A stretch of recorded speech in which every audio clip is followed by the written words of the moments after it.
السلام علیکم دوستو، کیسے ہو؟ امید کرتا ہوں آپ سب خیریت سے ہوں گے۔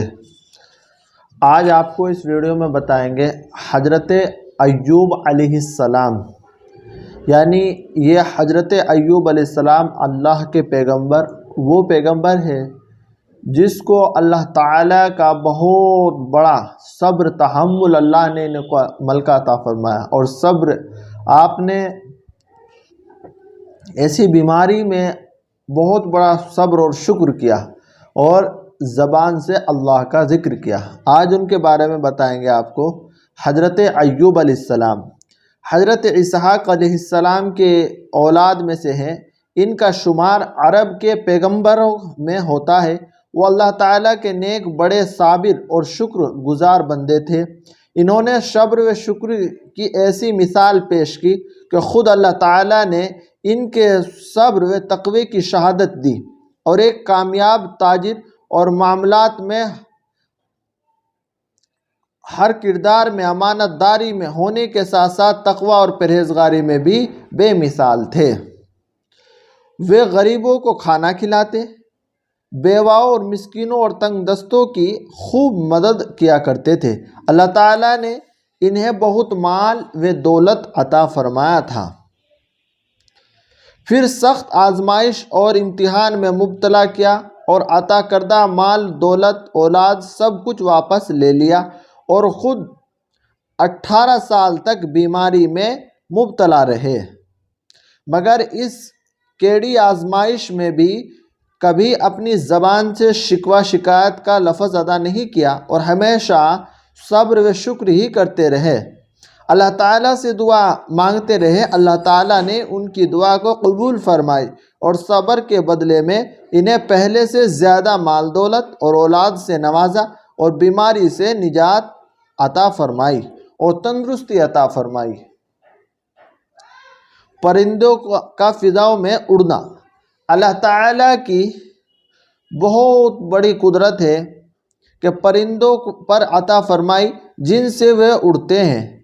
کبھی پروں کو فضا میں پھیلا رہتے ہیں اور کبھی سمیٹ لیتے ہیں۔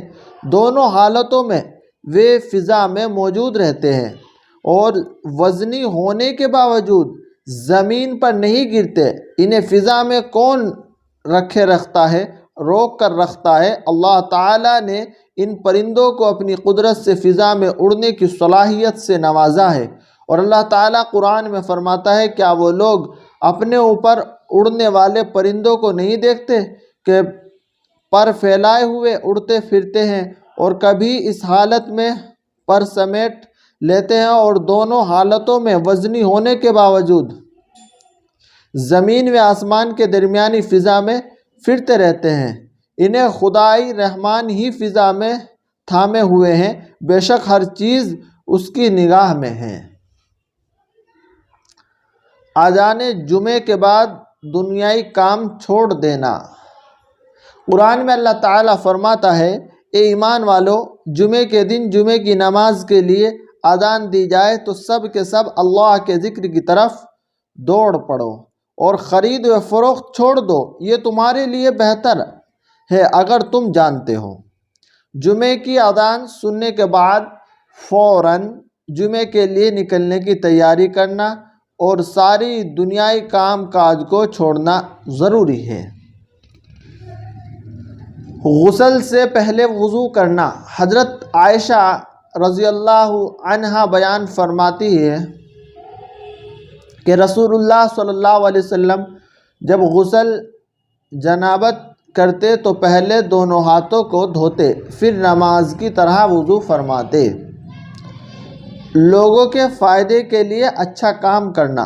رسول اللہ صلی اللہ علیہ وسلم نے فرمایا، 7 چیزیں ہیں جن کا ثواب بندے کو مرنے کے بعد بھی جاری رہتا ہے جبکہ وہ قبر میں پڑا ہوا ہوتا ہے۔ جس نے علم دین سکھلایا، کوئی نہر یا کھدوائی، یا کوئی کنواں کھدوایا، یا کوئی درخت لگایا، یا کوئی مسجد بنوائی، یا کوئی قرآن چھوڑ گیا، یا کوئی اولاد چھوڑی جو اس کے لیے مرنے کے بعد مغفرت کی دعا فرماتا رہے۔ کسی نامحرم کو دیکھنا۔ رسول اللہ صلی اللہ علیہ وسلم نے فرمایا نظر شیطان کے تیروں میں ایک تیر ہے، یعنی جو نظر ہے جہاں پہلی نظر تو خود اس انسان کی ہوتی ہے اور دوسری نظر شیطان کی ہوتی ہے، جہاں نظر پہنچ گئی وہاں تک آدمی پہنچ گیا۔ تو آگے سنیں دوستو، رسول اللہ صلی اللہ علیہ وسلم نے فرمایا جس نے جنبیا عورت کی طرف نظر اٹھا کر دیکھا، یعنی غیر محرم کی طرف کو نظر اٹھا کر دیکھا، تو اللہ تعالیٰ قیامت کے دن اس کی آنکھوں میں آگ بھر دے گا اور جہنم میں داخل کرے گا، اور جس نے اپنی نگاہ کو نیچا کر لیا تو اللہ تعالیٰ اس کے دل میں اپنی محبت ڈال دے گا اور قیامت کے دن اسے جنت میں داخل کرے گا۔ کتنا بڑا عمل ہے۔ اللہ تعالیٰ ہم سب کو ان تمام باتوں پر عمل کی توفیق عطا فرما دے اور تمام بری حرکتوں سے ہم سب کی حفاظت فرمائے۔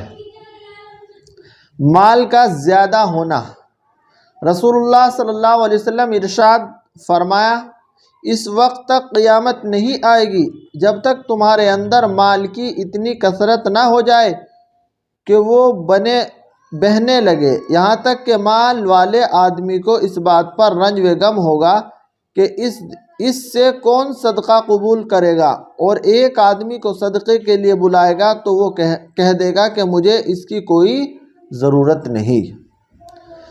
جنت کی صفات، قرآن میں اللہ تعالیٰ فرماتا ہے وہ گھر ہمیشہ رہنے کے باغ ہے جن میں پرہیزگار لوگ ہوں گے، ان باغوں کے نیچے دودھ اور شہد اور پاکیزہ شراب کی نہریں بہہ رہی ہوگی، جس چیز کو ان کا جی چاہے گا وہ ان کو وہاں ملے گی۔ اللہ تعالیٰ پر پرہیزگاروں کو ایسا ہی بدلہ دیا کرتا ہے۔